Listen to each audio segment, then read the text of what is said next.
Ahora en el clima soleado de Inja, donde solía pasar mi tiempo, el hombre más fino que conocí de toda la tripulación de cara negra de su majestad la reina era Gunga Din, la bestia regimental.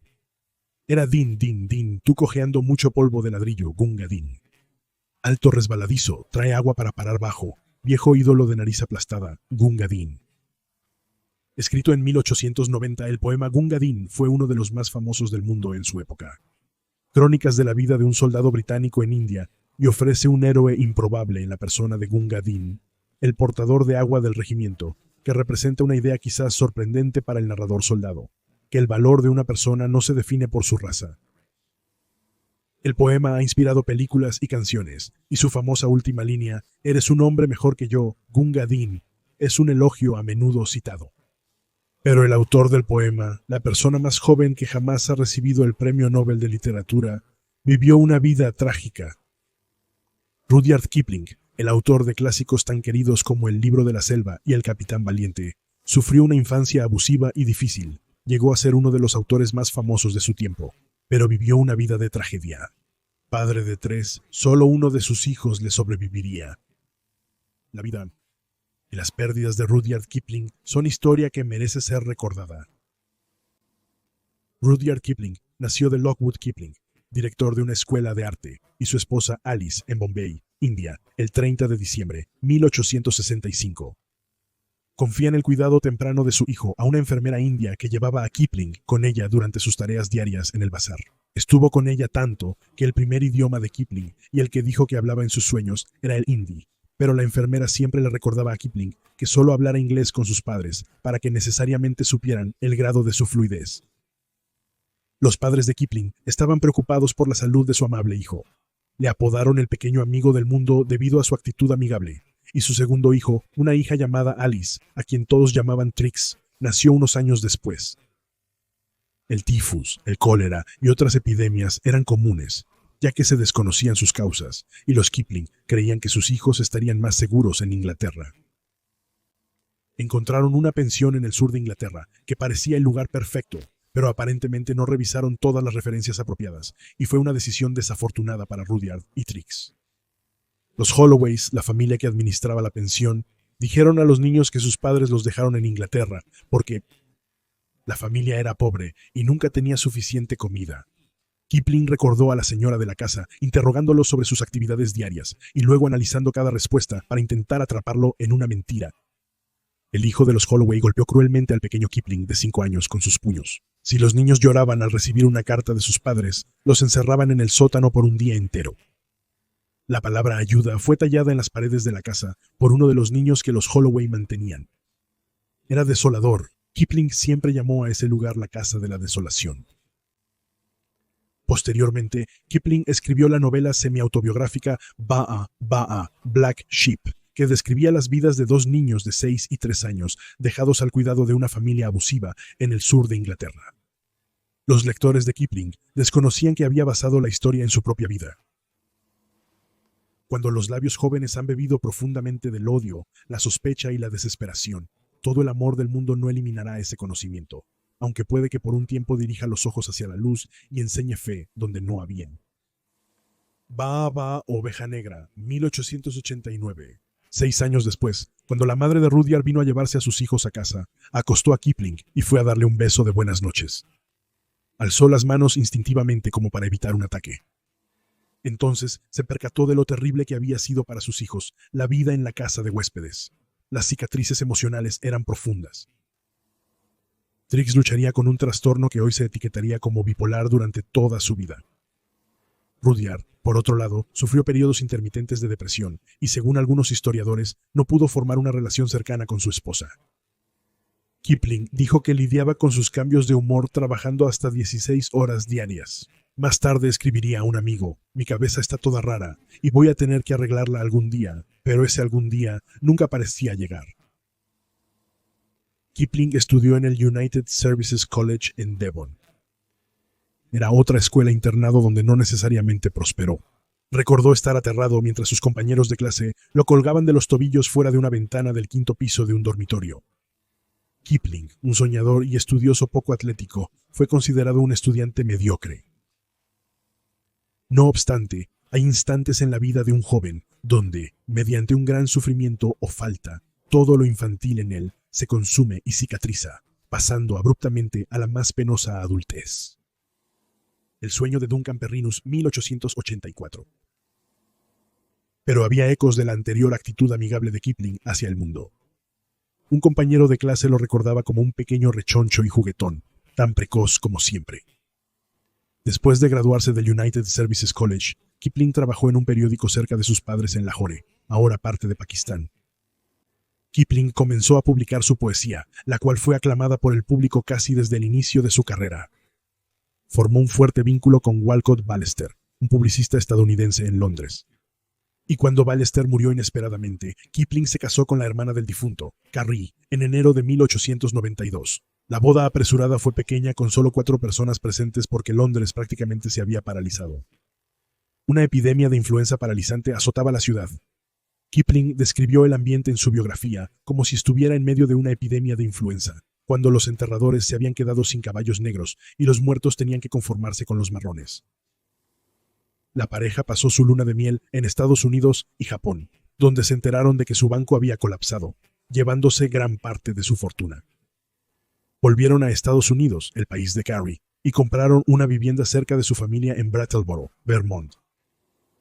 Carrie Kipling descubrió que estaba embarazada y dio a luz al primer hijo de la pareja, Josephine, el 29 de diciembre de 1892. En su biografía, Kipling escribió que su hija nació en 3 pies de nieve en la noche del 29 de diciembre de 1892, el cumpleaños de su madre siendo el 31 y el mío el 30 del mismo mes. Lo felicitamos por su sentido de adecuación. Kipling describió este periodo como el más feliz y productivo de su carrera. Disfrutaba la vida en el campo de Vermont, alejado del ruido urbano y tentaciones como el alcohol o el opio. Escribió clásicos como El libro de la selva y Capitanes intrépidos, que luego se volverían películas, además de otros libros con cuentos cortos y poesía. Ahora esta es la ley de la selva tan antigua y verdadera como el cielo, y el lobo que la mantenga puede prosperar, pero el lobo que la rompa debe morir, como la enredadera que ciñe el tronco del árbol. La ley corre hacia adelante y hacia atrás, porque la fuerza de la manada es el lobo, y la fuerza del lobo es la manada. El segundo libro de la selva, 1895. En 1896, Carrie dio a luz al segundo hijo de la pareja, una hija llamada Elsie, y rápidamente siguió un hijo en 1897, a quien llamaron John. Kipling comenzó a contarle a su hija mayor, Josephine, a quien llamaba Effie, versiones de sus ahora queridos cuentos. Así fue para niños pequeños todas las noches antes de acostarse. Dijo que por la noche había historias destinadas a hacer dormir a Effie, y no se te permitía alterar esas por una sola pequeña palabra que se contaría tal cual, o Effie se despertaría y pondría la frase que faltaba. Finalmente, las colas de la ballena, el camello y el rinoceronte se convirtieron en encantos. Las historias de yeso son historias imaginativas sobre cómo los animales comienzan a aparecer y actuar como lo hacen en la naturaleza. Los títulos describen cada historia, cuentan cómo la ballena obtuvo su garganta y el camello su joroba. La popularidad de estas historias refleja el cuidado amoroso con el que Kipling las escribió para sus hijos. Mantengo a 6 honestos sirvientes. Ellos me enseñaron todo lo que sé.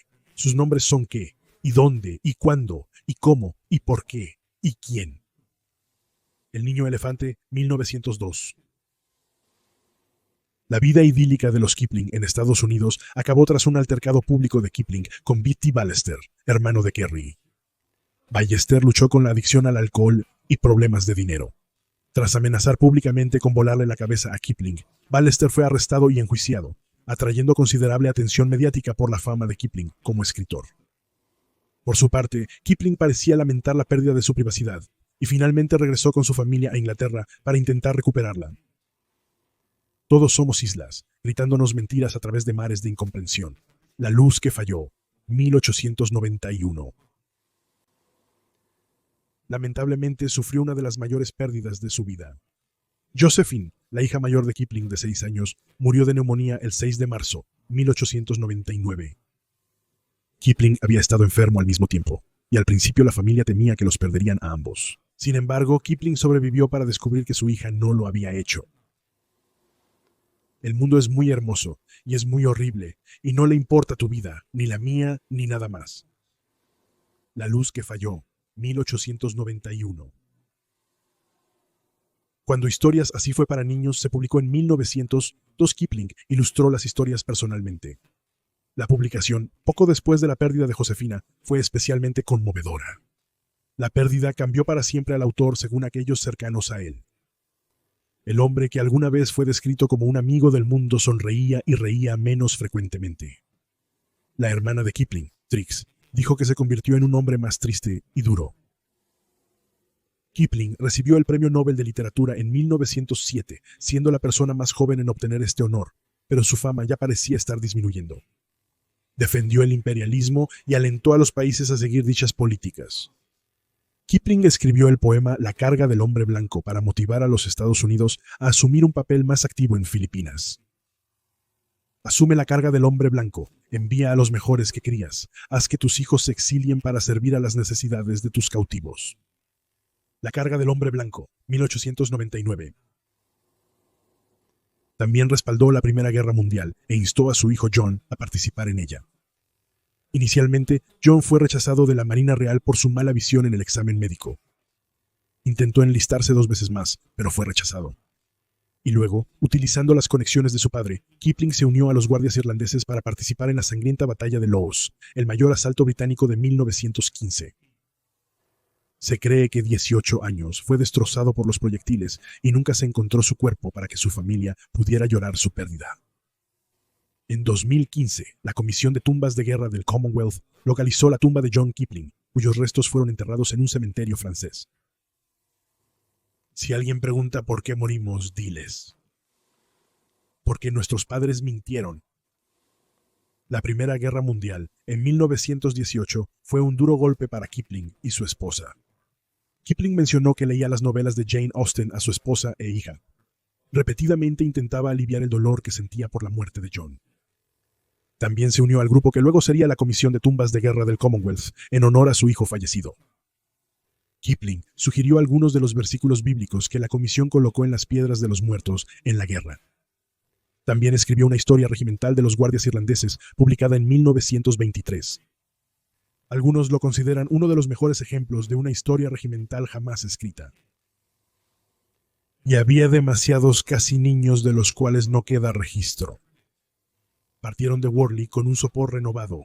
Vivieron la breve vida de un segundo teniente hasta agotarse. Los guardias irlandeses en la Gran Guerra, 1923.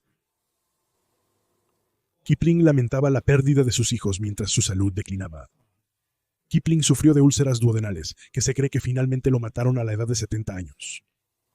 Las cenizas del escritor descansan en el rincón de los poetas de la abadía de Westminster, bajo los restos de Thomas Hardy y Charles Dickens. Elsie, la única hija sobreviviente de Kipling, se casó en 1924 con George Bainbridge, un diplomático. Ella no tuvo hijos, por lo que la línea de descendencia de Kipling acabó. Ella murió el 24 de abril de 1976. Como algunas celebridades actuales, se informó prematuramente la muerte de Kipling. Escribió a una revista: acabo de leer que morí. No olvides eliminarme de tu lista de suscriptores. Muchas de sus perspectivas políticas, especialmente sobre el imperialismo, perdieron influencia en el mundo internacional con el paso del tiempo, y fue muy criticado por ello. George Orwell lo describió como un imperialista belicista que era moralmente insensible y un patriota de la calle. Su carrera literaria tuvo un ascenso meteórico, pero luego pareció estancarse y a menudo hablaba con amigos sobre las debilidades de la fama temprana. Al igual que sus vistas idílicas del imperio, Rudyard Kipling parecía convertirse en historia incluso antes de que sus días hubieran pasado, especialmente por cómo le afectó la pérdida de sus hijos. Pero lo que queda de Rudyard Kipling cuando todo lo demás se ha convertido en polvo son sus escritos. Como quizás su poema más famoso, Sí, escrito en 1895, que parece representar su vida trágica, pero nos exhorta a todos a ser lo mejor que podemos ser, incluso frente a una pérdida terrible. Si apostaste todo en una sola jugada de dados y perdiste, podrías perder todas tus ganancias de una vez. Empieza de nuevo desde el principio, no menciones tu derrota. Si puedes forzar a tu corazón, nervio y tendón a servir tu término mucho después de que se hayan ido, y así aguantar cuando no hay nada en ti, excepto la voluntad que les dice a todos que aguanten. Si puedes hablar con multitudes y mantener tu virtud, caminar con reyes sin perder el toque común. Ni el enemigo ni el amigo cariñoso pueden lastimarte. Todos los hombres te importan, pero ninguno en exceso. Si puedes llenar el minuto incesante con 60 segundos de carrera a distancia, entonces tuyo es el mundo y todo lo que hay en él. Y lo que es más, serás un hombre, mi hijo. Ojalá hayas disfrutado este episodio de El Hombre de la Historia, con breves relatos históricos olvidados de 10 a 15 minutos. Si te gustó, haz clic en me gusta. Si tienes preguntas, comentarios o sugerencias para próximos episodios, por favor déjalos en la sección de comentarios. Con gusto responderé personalmente. Sigue al historiador en Facebook, Instagram, Twitter y revisa nuestra mercancía en teespring.com. Si te interesa más contenido sobre historia olvidada, suscríbete.